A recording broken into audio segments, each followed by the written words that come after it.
Boa tarde. O tema de hoje é inteligência espiritual. E para falar sobre isso, convidei Luciano Meira. Você sabe o que é inteligência espiritual e como usar a sua? Para saber sobre isso, nos acompanhe nessa entrevista. Eu sou Paola Tucunduva e este é o programa Alma do Negócio.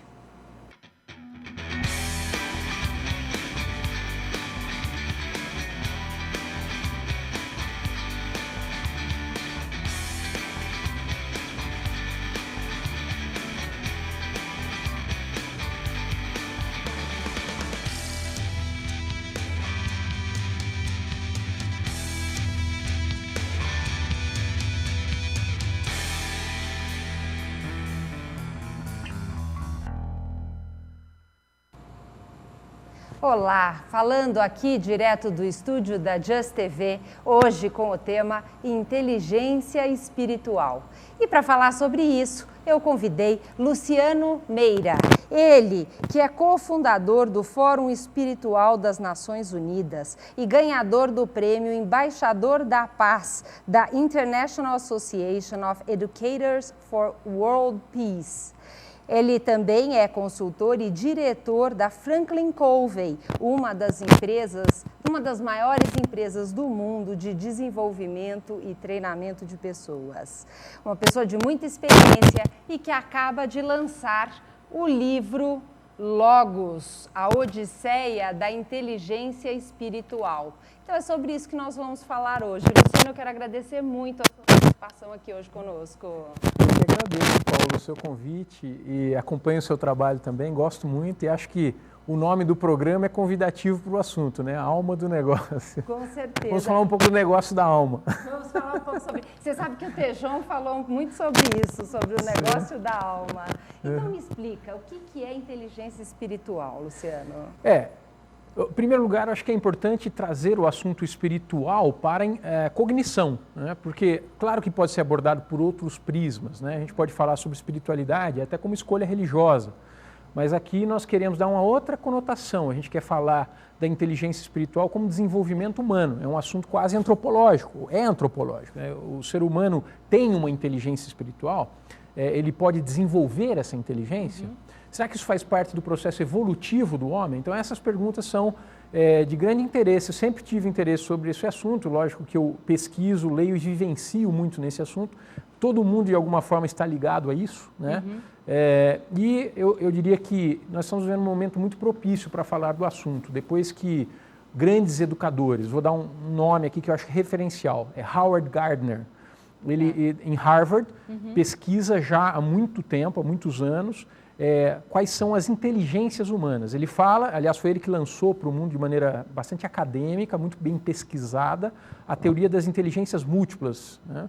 Então hoje nós sabemos que nossos filhos, por exemplo, não devem ser julgados na escola apenas pela inteligência matemática, lógico-matemática ou pela inteligência linguística. Claro, tem a inteligência musical, tem a inteligência emocional. Isso. Ele chama de intrapessoal, interpessoal. A própria inteligência intrapessoal já fala sobre autoconhecimento. E ele também chegou a reconhecer, já academicamente, uma inteligência chamada existencial.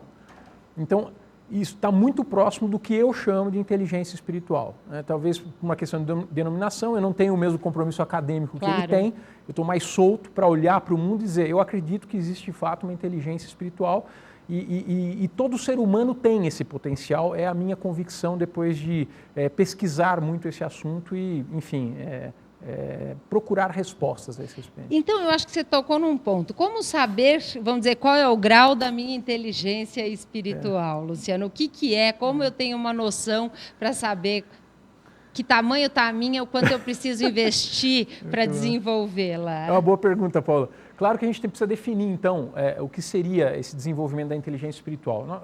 Eu gosto muito da psicologia transpessoal, que nos últimos anos conseguiu definir melhor quais são os níveis de percepção e maturidade das pessoas. Então, acho que é por aí que a gente pode começar a criar um parâmetro de mensuração, já que você me pediu isso. Olha, então, autores que falam sobre uma percepção egocêntrica. Há indivíduos que a sua maturidade é tão pequena que acreditam que a única maneira válida de ver o mundo é a sua. Isso é chamado de egocentrismo. Aliás, Gardner também confirma isso. O que Gardner diz é que a criança é egocêntrica. Por natureza. É impossível evitar, isso faz parte do desenvolvimento infantil. Ela tem um egocentrismo natural.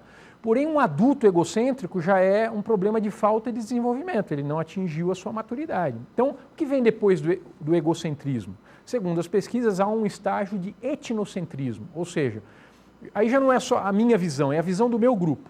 O meu grupo está certo, os outros grupos estão errados. Então, né? na fase da adolescência, eles devem começar a desenvolver isso, né? Quer dizer, o nosso grupo, o que nós pensamos. É muito forte na adolescência, mas também se mostra muito forte em muitos adultos que nunca conseguem superar isso. Se você pensar bem, as guerras étnicas, as guerras de grupos religiosos, se a gente pensar nos conflitos até entre torcidas de futebol, é uma postura etnocêntrica, é um grupo se fechando dentro dele. Então isso é um segundo estágio de desenvolvimento humano.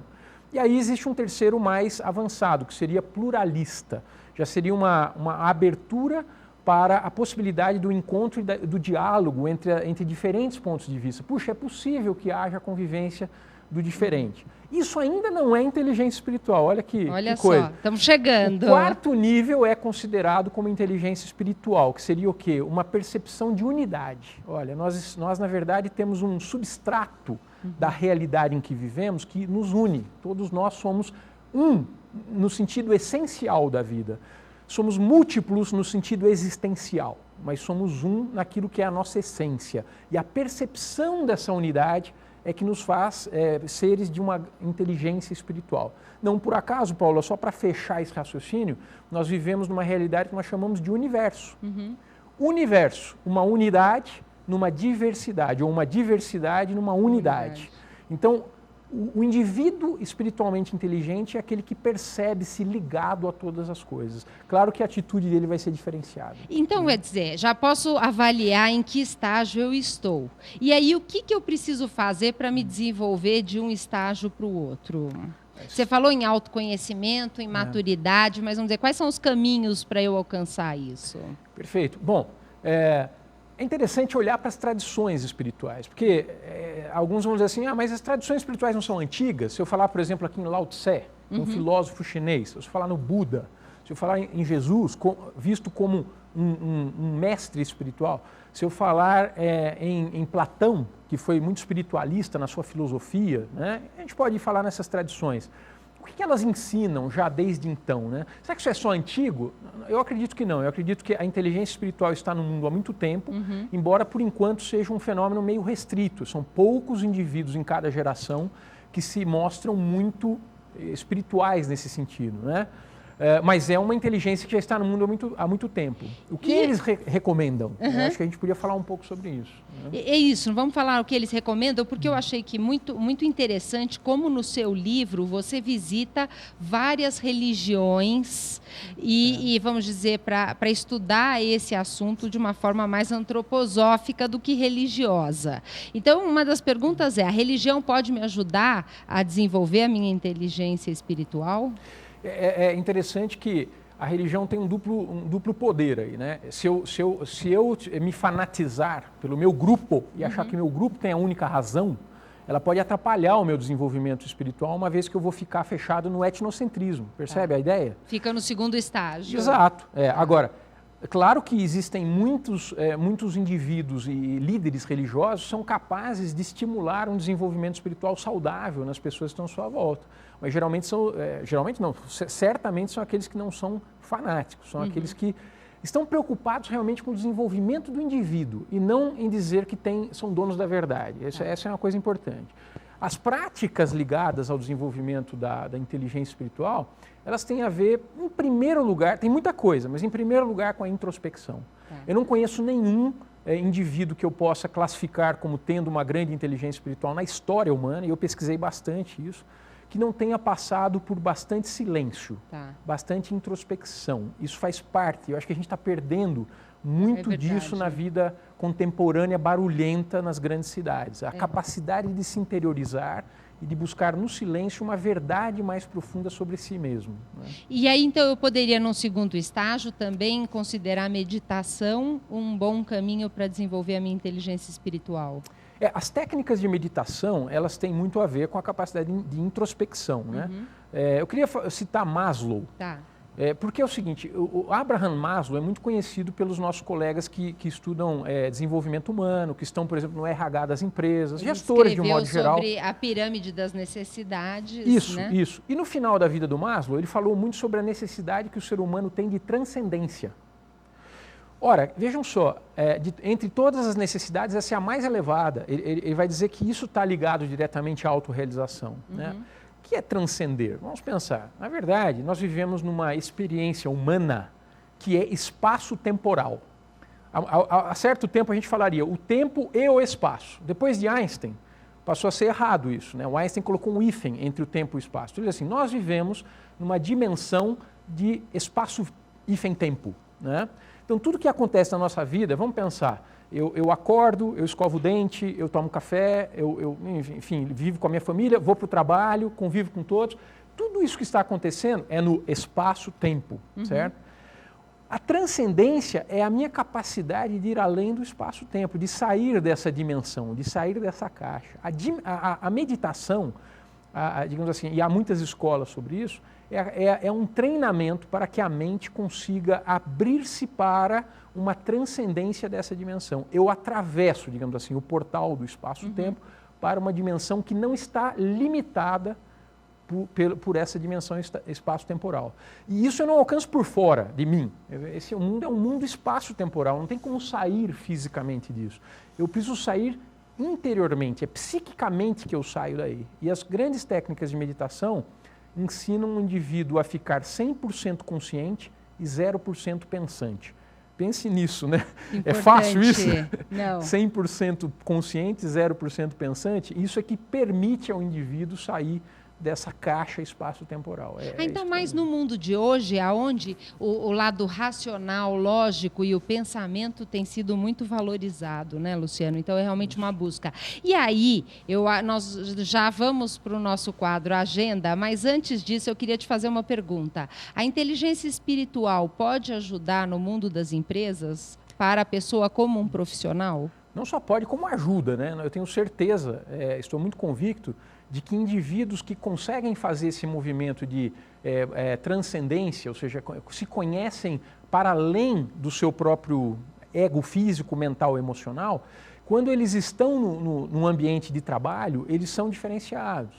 Eles geralmente têm uma relação muito ampla com as pessoas, não vive julgando as pessoas, porque ele se sente unificado às pessoas, e ele tem mais facilidade de empatia com o outro, porque ele se sente unificado ao outro. E isso gera grande possibilidade de inovação. Melhoria nos relacionamentos interpessoais, claro. né? Uma série de benefícios. Tem muito mais, gente. Muito mais. Nós vamos voltar a falar sobre a inteligência espiritual nas empresas. O Pedro, que já mandou uma mensagem, que está satisfeito de acompanhar aqui o programa. Pedro, obrigada por sua mensagem. Então, se você quer mandar alguma pergunta para o Luciano sobre inteligência espiritual, basta você colocar aí embaixo do monitor, você vai ver um local para pôr seu nome e mandar a sua pergunta e ele vai responder. Enquanto isso, eu vou falar do meu quadro Agenda.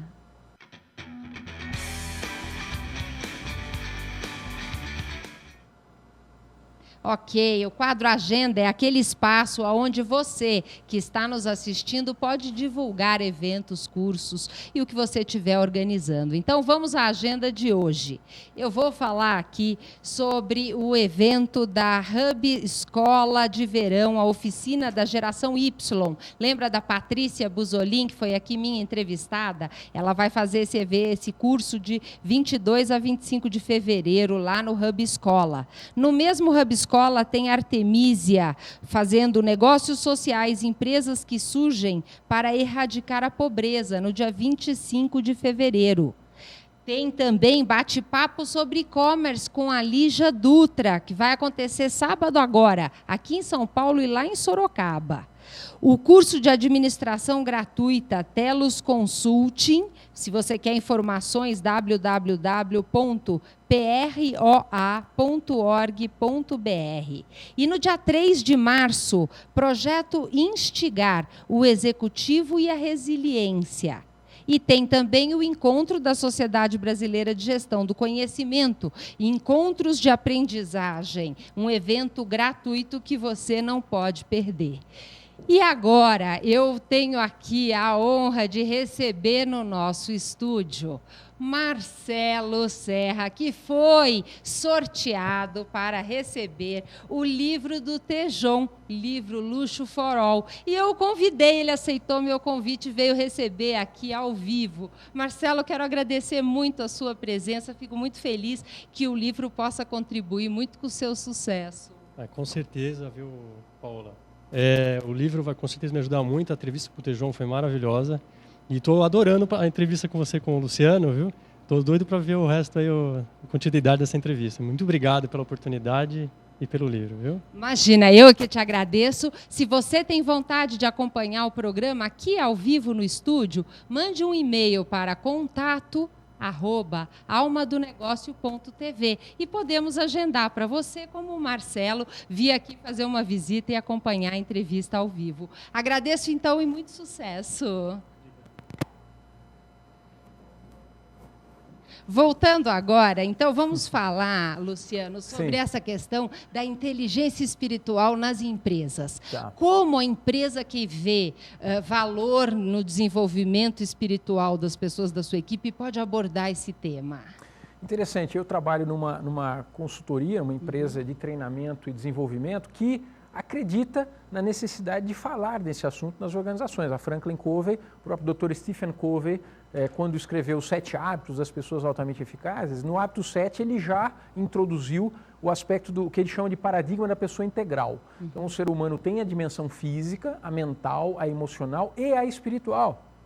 E ele vai dizer que as necessidades humanas, então, poderiam ser resumidas, é uma maneira mais poética, talvez, do que Maslow coloca, mas eu gosto muito, ele diz assim, olha, viver, amar, aprender e deixar um legado. Quem de nós não tem essa necessidade de viver, estar vivo, né? Estar com saúde, aprender, crescer pessoalmente, amar, quer dizer, ter relacionamentos de qualidade e deixar um legado. Veja que a dimensão espiritual acaba sendo colocada como essa ideia do legado, né? Eu diria que é uma das grandes maneiras de levar a espiritualidade para dentro do trabalho, né? É proporcionar, fazer entender a empresa, as pessoas em geral na empresa, toda a liderança e os colaboradores, que trabalho é um meio para a autorrealização do indivíduo. Lógico que nós devemos ter objetivos. Atingir objetivos é muito saudável, porque isso nos dá desafios de crescimento. Agora, o verdadeiro objetivo dentro da empresa, na minha percepção, é o crescimento do sujeito. Então eu brinco que não são objetivos, são subjetivos. Subjetivo. Que o sujeito precisa chegar à sua máxima estatura e deixar um legado para a comunidade em que ele vive. Não quer dizer que ele tenha que ser um Nelson Mandela, ou que ele tenha que ser um Gandhi, ou que ele tenha que ser, enfim, um indivíduo de uma estatura mundial. Mas significa que naquela comunidade em que ele convive, e com aqueles indivíduos que ele vive, ele pode e deve deixar o seu melhor, né? Isso é profundo, isso é espiritual. A intenção é algo profundo, né? A intenção é algo do espírito. Eu diria que fazer essa escolha do legado e trabalhar para isso e se relacionar com as pessoas como se elas fossem um conosco, isso é profundamente espiritual dentro da empresa. E, inclusive, até do próprio 7 hábitos das pessoas altamente eficazes, um ponto que me chamou muita atenção, né, Luciano, e que eu levo isso sempre, ele fala das 4 esferas, né, do corpo, mente, espírito e o coração. O coração, isso. E ele fala, e eu já vivenciei, tive a oportunidade de observar isso, que você precisa ter essas 4 áreas da sua vida cuidadas e desenvolvidas e estimuladas, que a sua vida só consegue evoluir quando você tem todas elas num crescimento. Então, ele já menciona aí também a questão da espiritualidade, né? Eu gosto até da ideia, eu costumo falar para os nossos participantes que o Dr. Covey quer dizer com isso é que o carro precisa de 4 pneus para rodar. E se você deixar um fora, ele não roda, o carro para. Então é a mesma coisa, você precisa cuidar das 4 áreas, porque o ser humano é isso, essa é a realidade humana. E qualquer área dessa que ficar, vamos dizer assim, descuidada ou negligenciada, vai acarretar uma paralisia no desenvolvimento do indivíduo. Então a espiritualidade deve ser olhada também como mais uma vez, como uma faculdade, um desenvolvimento, um crescimento. Tem gente que diz assim, mas eu não sou religioso. E Não daí? precisa, né? Você tem uma vida interior. Você tem, segundo Maslow e as observações dele, uma capacidade de transcendência. Você pode sair da caixinha do espaço-tempo, que é aprisionante. Então, eu acho que é importante que o ser humano cultive a sua vida interior rica e profunda. E isso é inteligência espiritual. Com certeza. E eu vejo que até, por exemplo, muitas empresas investem em treinamentos de autoconhecimento, utiliza muitas ferramentas de autoconhecimento, de perfil de personalidade, os próprios trabalhos dos 7 hábitos das pessoas altamente eficazes da Franklin Covey, é um trabalho de desenvolvimento pessoal. Isso tudo está contribuindo para você levar as pessoas da equipe da sua empresa a refletir sobre a sua inteligência espiritual, né, Luciano? É isso mesmo. Nós até recebemos aqui a mensagem do Roberto Sampaio, que está te mandando um abraço, que está gostando muito aqui da nossa entrevista e desse tema. Certo. Aí, uma coisa, quando eu penso em espiritualidade, eu penso na palavra fé. E aí, outro dia, eu estava até conversando um pouco com meu filho, porque ele fala, mãe, mas eu não sei se eu acredito em Deus ou num poder superior, eu já estou pensando sobre isso. Eu falei, mas você pode ter uma fé em você e acreditar na sua capacidade. Você acha que a fé é importante nessa inteligência espiritual? Então, há uma discussão interessante na filosofia sobre isso, e eu gosto muito desse debate. Né? Assim, em primeiro lugar, respeito muito as religiões. Tá. Mas é preciso dizer uma coisa, a fé muitas vezes é interpretada como crença. E eu acredito que o desenvolvimento espiritual tem mais a ver com experiência. Vamos dizer o seguinte, vamos dizer que um mestre, alguém que tem um alto nível de espiritualidade, uma grande inteligência religiosa, você pode dizer, dissesse a um indivíduo, olha, você também pode desenvolver a sua espiritualidade. E se eu ficasse acreditando nisso, apenas como um objeto que não pode, que um dia vai ser alcançado ou talvez nunca seja alcançado porque ele está longe de mim, então isso não vai me beneficiar. E eu acho que a fé acaba sendo confundida com crença. Então, eu já vi fé como, na verdade, o radical latino de fé fides, poderia ser pensado como fidelidade, como uma fidelidade do rádio, por exemplo. Vamos dizer que o rádio, você faz uma sintonia fina dele. Então, entra num aspecto de fidelidade, né, com aquela onda. Ou a televisão, né, quer dizer, nós somos essa televisão. sintonia. Essa sintonia, né? Isso. Então, nesse sentido, eu vejo a fé, podemos falar de fé, mas a fé teria que ser pensada muito mais como uma experiência do indivíduo do que apenas como uma crença intelectual, do que uma crença mental. Eu queria te Ela tem que ser vivida, né? Isso. É uma experiência interna profunda e eu diria que ela muda a maneira da pessoa ver as coisas. Ela não é uma crença, ela é uma transformação, é uma força transformadora. Se pudesse, gostaria de mostrar um dos slides que a gente tem. Por favor, qual slide? Para fazer umas distinções. É o slide número 3, que é o que eu chamo de flor de lótus, né? Que é uma flor de lótus, na verdade. Ok, tá lá, o pessoal já então, colocou. Nós temos 3 estágios de uma flor de lótus. No primeiro estágio, que você está vendo aí, é um bud, a gente fala, seria só o caulezinho da flor, ainda não há um botão. Tá. Ela está simbolizando aí a nossa fase de desenvolvimento mais, vamos dizer assim, mais física. Então, a palavra bios significa vida. Se você olhar para o cosmos, realmente existe vida, né? Toda o vegetal, o animal e o próprio homem tem vida. E nós temos em nós bios. Porém, existe um outro estágio, veja que é a mesma planta, mas ela está em estágios diferentes de desenvolvimento. Então, no segundo estágio, é um botão fechado. Aí, os gregos chamam de nous, que é inteligência. Mas é uma inteligência, Paula, muito voltada seria intelectual, seria uma inteligência voltada àqueles 3 estágios, olha, ao egocêntrico, ao etnocêntrico e também ao pluralista. É a inteligência prática que nós temos para a vida, para nos preservar, para lutar pelas coisas que nós queremos, né? Ou seja, é muito existencial essa inteligência e é bem, a noosfera a gente fala que é intelectual. Agora, o logos, que é o terceiro estágio desse slide, que já é o lótus aberto, a flor aberta, esse estágio é a inteligência espiritual, porque ela não quer nada para si. Tá. Ela é um contato com o infinito, vamos dizer assim. Ok. E todo indivíduo tem, na minha opinião, essa potencialidade. Então, quando eu estou num estado de profunda espiritualidade, eu não estou tentando conseguir algo, eu estou me sentindo realizado. É uma outra experiência. E quando eu volto para o mundo prático, logicamente que eu não perdi a minha inteligência prática. Essas coisas convivem, você acrescenta ao seu desenvolvimento, você acumula potenciais, né? E volta a ter mais uma relação melhor com todas as coisas nesse retorno, digamos assim. Muito, muito interessante, está ficando cada vez mais claro. Nós temos duas perguntas aqui. O Regis diz que tem uma pequena empresa e ele então pergunta como posso aplicar esses ensinamentos na minha pequena empresa. Ah, legal. Uma das coisas que eu acho muito interessante que nós fazemos, agora falando da Franklin Covey, nós instigamos as pessoas a escreverem a sua declaração de missão pessoal. Já é um trabalho inicial de autoconhecimento, né? Eu acho que isso é muito importante. Eu faria isso, se fosse ele, instigaria as pessoas para...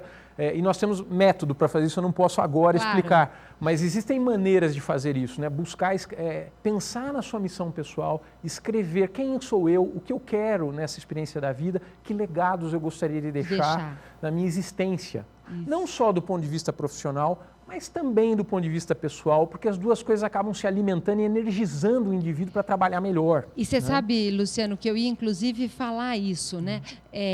Porque muitas vezes na empresa, Regis, o primeiro passo é traçar as metas, os objetivos da empresa.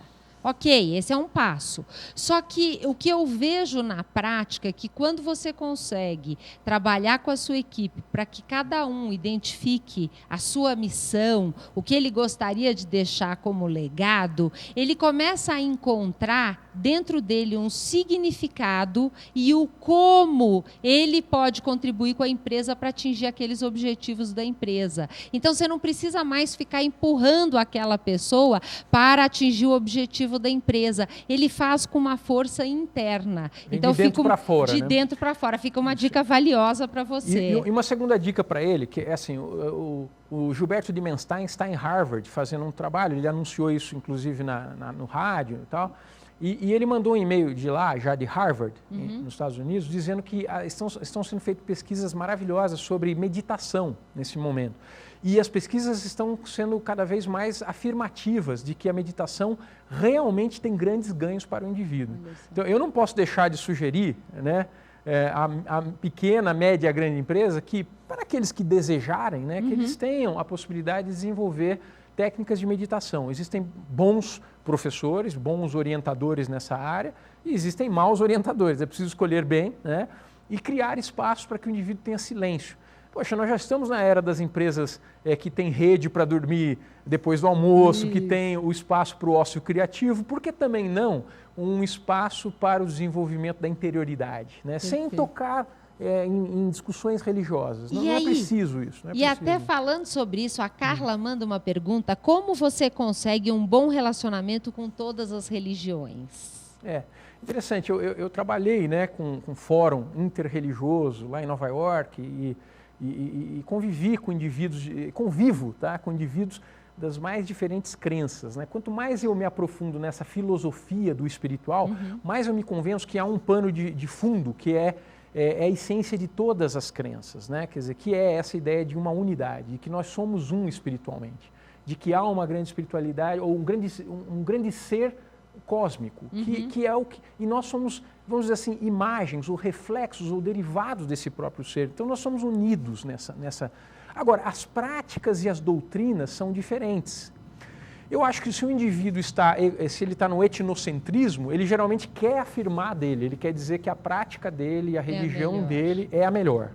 Mas quando ele começa a vencer isso, ele começa a lidar bem com uma ideia de que, puxa, todas elas têm espaço no mundo, por que não? Não é melhor você ter um mundo plural, onde várias pessoas têm várias opiniões, isso enriquece o mundo fica muito mais interessante, com práticas diferentes, doutrinas diferentes, que você pode ouvir, conviver, discutir, sem perder a sua, hein? Você não precisa sair da sua religião, da sua experiência pessoal e do grupo, né?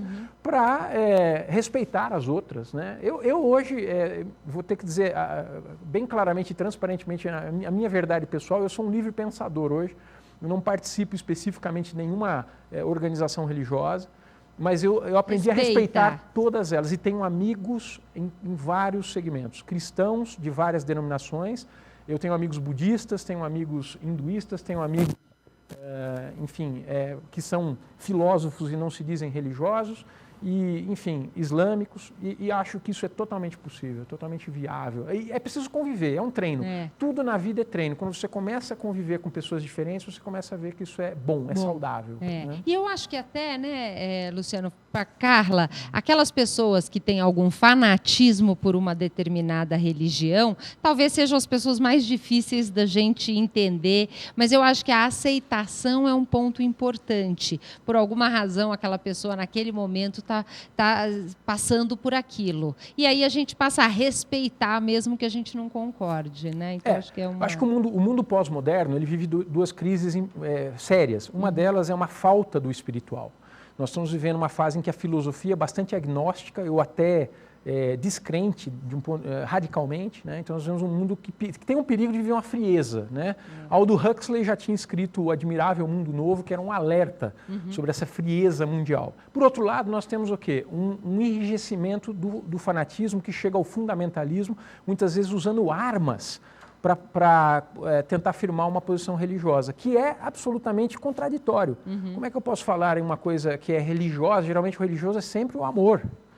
E pegarem armas. Isso é muito contraditório. Agora, eu acho que o desenvolvimento espiritual da humanidade vai equilibrar e resolver esses dois problemas. O perigo da frieza, por um lado, e o perigo do fanatismo brutal, por outro. Eu acho que nós não precisamos nenhum dos dois para viver bem, né? Nesse mundo. Com certeza. O Wilson Giglio, que já foi entrevistado aqui no programa Alma do Negócio, está nos acompanhando, gostou da colocação em relação aos colaboradores. Muito obrigada pela sua participação, Wilson. E, Luciano, eu gostaria que você falasse para as pessoas que querem comprar o seu livro, Logos, a Odisseia da Inteligência Espiritual. Aonde eles podem encontrar o livro para comprar? Pois não. O livro ele foi lançado semana passada, ele ainda está no processo inicial de distribuição. Então, por enquanto, o que eu queria sugerir e orientar, né, os que tiverem interesse é ligar no telefone 5105-4402. Vou falar de novo devagar, que é 5105-4402. É a livraria da Franklin Covey, onde eu lancei o livro na semana passada. Porém, o livro vai em breve estar distribuído aí nas livrarias de um modo geral, né? Também o endereço da livraria, se alguém estiver por lá, pode falar. É a Rua Flórida, 1568, fica ali no Brooklyn, quase com a Berrini. Perfeito. Então, se você quer comprar e ler o livro que traz realmente uma abordagem nova e importante sobre inteligência espiritual, dá uma passadinha na livraria da Franklin Covey, que é um lugar que eu recomendo. Toda vez que eu vou lá, eu me delicio com muitos livros de gestão do negócio, livros do próprio Dr. Stephen Covey, do Paulo Kretley, que é o presidente da Franklin Covey no Brasil. Então, é um ambiente onde a gente encontra muitas novidades sempre. O Jorge também gostando muito do assunto. O tempo passa muito rápido, né, Luciano? Eu vou pedir agora, nós temos um vídeo. No final do ano passado, eu estive no Congresso de Gestão do Conhecimento, que aconteceu lá em Gramado, organizado pela Sociedade Brasileira de Gestão do Conhecimento. E eu vou trazer hoje uma das entrevistas que eu fiz lá, para você conhecer um pouquinho mais do que foi falado. Acompanhe conosco. Estamos aqui, direto do KM Brasil 2010, em Gramado, no Rio Grande do Sul, o Congresso de Gestão do Conhecimento organizado pela SBGC. E eu agora vou entrevistar Urbano Matos Júnior, ele que é diretor de marketing da SBGC. Urbano, eu gostaria de agradecer a sua presença aqui conosco. E para começar, eu gostaria que você me explicasse por que conhecimento? Qual é a importância do conhecimento e por que se fala tanto nisso atualmente? Boa tarde, Paula. Boa tarde, os telespectadores. A sua pergunta é muito importante, muito interessante. Eu sempre pergunto às pessoas, nós sempre utilizamos o conhecimento para produzir, né? Então, por que se fala tanto em conhecimento somente agora, a partir de poucos anos para cá, né? nós vivemos uma mudança cultural e social muito grande. Se você pegar a Forbes, as 500 maiores empresas, você vai observar que a grande maioria delas não produz bens, produz conhecimentos. Outro dia eu mostrei aos meus alunos as 50 maiores empresas da Forbes de 2010, 6 produzem bens e o restante trabalha na sua grande parte da produção com conhecimento. E qual é o papel, a missão aí do SBGC, o que o SBGC traz dentro dessa área de gestão do conhecimento? Bom, se nós vivemos nessa sociedade que é baseada no conhecimento, né, gerir esse conhecimento passa a ser fundamental e estratégico. Se você não gere o seu conhecimento, você perde competitividade. Perdendo competitividade, você pode deixar de existir, né? Então, a SBGC foi criada há 10 anos atrás com o objetivo de disseminar na nossa sociedade uma visão da importância da gestão do conhecimento, de boas práticas de gestão do conhecimento, procurar fazer com que o nosso tecido social passe a adotar esta questão como uma questão prioritária no seu desenvolvimento, né? Tanto as empresas como o governo, o terceiro setor, a academia precisam ter na gestão do conhecimento um fator importante de ação. E você, como diretor de marketing, me fala um pouco, quais são os planos de marketing para a SBGC no ano que vem? Olha, o ano que vem vai ser muito, muito bom. Nós estamos planejando muitas coisas, a SBGC está completando 10 anos de atividades, né? No Brasil, poucas instituições não governamentais sobrevivem há mais do que 5 anos. Completar 10 anos mostra a nossa competência, a nossa seriedade. Nós temos um evento que é extremamente respeitado, um dos melhores eventos na América Latina em gestão do conhecimento. O ano que vem nós vamos voltar a São Paulo, vamos fazer um mega evento em São Paulo. Nós estamos selecionando como mote, como foco principal para o ano que vem, a questão da cultura, porque para implantar a gestão do conhecimento é necessária uma mudança cultural, mudança na organização, mudança nos processos, mudança nos indivíduos, nas pessoas, que passem a compartilhar, a gerir o seu próprio conhecimento, né? Esse ano nós trabalhamos a sustentabilidade, o ano passado nós trabalhamos a inovação, então o ano que vem vai ser um ano excelente. Nós estamos convidando os nossos parceiros, as empresas, a Petrobras, o Sebrae, a Vale, Itaipu, a ANS, parceiros tradicionais que nós temos, para conversar conosco, ouvir deles o que é que eles querem, para que eles nos digam o que é importante de encontrar nesse congresso, o que é que eles gostariam de ver no congresso. Então nós vamos construir juntos, num processo de parceria. Gestão do conhecimento e inovação, são assuntos distintos ou eles têm alguma ligação? No nosso ver, são irmãos siameses. Eles não podem andar separados. Você não consegue fazer gestão do conhecimento sem inovar. E não adianta você tentar inovar se você não gerir o conhecimento que transforma, que cria aquela inovação, né? A SBGC trabalha integralmente com essa questão da inovação. Nós entendemos que a gestão do conhecimento e a inovação são ações únicas que devem ser desenvolvidas pelas organizações e nós atuamos nesse sentido, nessa direção. E dentro da inovação, as incubadoras têm um papel importante de fomentar a criação de negócios inovadores e novas ideias e novos produtos. Você que é uma pessoa que tem muita experiência, me fala um pouco dessa experiência com as incubadoras. É importantíssimo isso, importantíssimo não só para as pessoas e para os novos negócios, como para o nosso próprio país, né? Nós temos no país uma mortalidade muito grande de empresas, por vários motivos, muitas vezes despreparo do empresário, mas muitas vezes o ambiente empresarial, o ambiente de mercado, que não é um ambiente muito favorável a empresas nascentes, e um processo de incubação favorece que que essa empresa tem uma oportunidade de ganhar um corpo e crescer, né? Se transformar em um agente de mercado que traga retorno para a própria sociedade, né? O Brasil tem uma necessidade premente de geração de novos negócios, de ampliação do mercado, de ampliação das empresas. Nós precisamos começar a exportar, o país precisa crescer a números elevados para que a gente consiga manter o desemprego em baixa, para que a nossa economia consiga se desenvolver.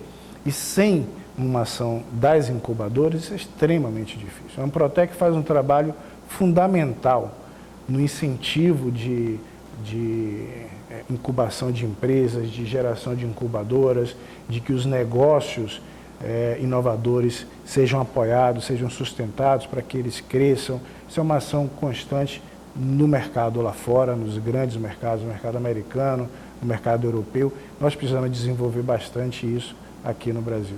E a SBGC tem alguma ligação com a Amprotec? Tem interesse em, de alguma forma, contribuir?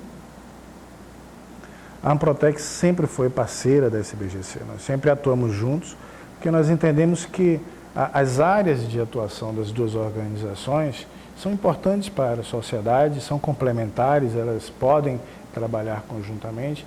Nós entendemos que uma empresa, quando nasce, se ela já nascer com programas e ações que são voltadas à gestão do conhecimento, ela tem muito mais probabilidade de sucesso, né? Se você monta uma empresa, você não gere o conhecimento que essa empresa vai trazer para você e você perde alguma coisa, o impacto é muito grande. Normalmente uma pequena empresa, ela tem 1, 2, 4, 5 funcionários no máximo. Imagine um funcionário desse aí. Representa 20, 25% do capital intelectual, do diferencial competitivo dessa empresa. Então é um impacto muito grande, né? Nós trabalhamos sempre juntos, integrados. A Amprotec é uma parceira muito forte da SBGC. Maravilha. Urbano, eu quero agradecer muito, foi muito bom, tenho certeza que contribuiu com o nosso internauta. Agradeço a atenção dos seus internautas e parabéns pelo seu programa. Ok, aqui de volta, direto do estúdio. Luciano, eu sempre encerro as minhas entrevistas com uma pergunta. E então eu gostaria de saber de você, qual a alma do seu trabalho? Olha só, eu diria que eu sou apaixonado por poesia, filosofia, psicologia. E gostaria de, estudando tudo isso, buscando, né, esse conhecimento, contribuir de 3 maneiras. Acho que essa é a alma da minha tentativa de deixar o meu legado. Uhum. Em primeiro lugar, na educação. Nós temos alguns projetos, eu tenho me empenhado na minha vida fora para tentar ver se a gente consegue melhorar sempre um pouco a qualidade da educação no nosso país, né? Para crianças, a educação fundamental. Em segundo lugar, humanizar a gestão. Eu acredito nisso e através do meu trabalho na Franklin Covey, acho que tenho contribuído para um pouco de fazer esse trabalho. E, finalmente, e num terceiro nível, o desenvolvimento da inteligência espiritual, que o meu livro busca estimular o conhecimento desse assunto de uma maneira filosófica, de uma maneira aberta e de uma maneira, inclusive, poética, porque eu gosto muito da poesia e fui buscar os textos da literatura que tem muito a ver com essa ideia da transcendência e com a inteligência espiritual. Essa é a alma do meu trabalho e de quem eu procuro me tornar. Acho que é isso. Nossa, mais uma aula. Foi muito bom, realmente, Luciano. Recebemos aqui mais uma mensagem do Roberto Ambrósio, que diz que o programa está muito bom e que encanta a questão da venda, do olho no olho com o cliente, de sentir a satisfação e ter entendido o que ele realmente quer. Ele é uma pessoa que eu admiro muito, gosto muito do Roberto Ambrósio e busca aí, através do seu trabalho, fazer a diferença no mundo como você faz. E você sabe que eu sou fã do seu trabalho, sempre acompanho e tenho certeza que você está fazendo isso muito bem. Muito obrigada. Obrigado a você, Paola, mais uma vez pelo convite e seu programa. Parabéns novamente. Obrigada. Então, nosso programa hoje fica por aqui. Nós, do programa Alma do Negócio, queremos criar uma hashtag Para quem vamos dizer, quem é habitual, quem conhece o Twitter, sabe do que eu estou falando. Então, se você é uma pessoa que está no Twitter e gosta de mandar as mensagens, trocar informações sobre empreendedorismo, a partir de agora você pode twittar sobre todos os assuntos que nós estamos falando aqui ao vivo no programa. Então, eu quero criar um hashtag, de forma que você coloca aquele sinalzinho na frente, todo mundo que estiver tweetando alguma coisa sobre o nosso programa vai aparecer e quem quiser pode acompanhar via o Twitter. Então, para saber como mandar a sua sugestão de um hashtag que vai fazer a diferença, trazendo conteúdo de gestão de negócio do programa Alma do Negócio, entra lá no nosso Twitter, _Alma do Negócio, e mande a sua sugestão. Ou visite o nosso blog, www.almadonegócio.tv. Hoje eu quero agradecer muito a Lia Cabeleireiro, a Zélia, a Celi, a Nani capricharam muito no meu visual, um ambiente acolhedor. Se você quer conhecer, fica ali em Pinheiros, vale a pena uma visita. E eu que estou aqui já com a coleção de inverno da Iorani Rabelo, essa confecção mineira, despojada, moderna, que está com uma coleção de inverno imperdível. Quer conhecer? Visite o site www.iorani.com.br e vocês vão me acompanhar nos próximos programas, vão poder ver um pouco mais dessa coleção de inverno. Na semana que vem, o tema é Vale do Silício, aquelas empresas de tecnologia lá nos Estados Unidos. O que será que nós podemos aprender com eles? Para falar sobre isso, eu tenho Ludmila Figueiredo aqui comigo contando todas as novidades. Ela que chegou há pouco tempo de uma viagem ao Vale do Silício. Então, tenha uma boa tarde e eu te espero na quinta-feira da semana que vem, às 16 horas.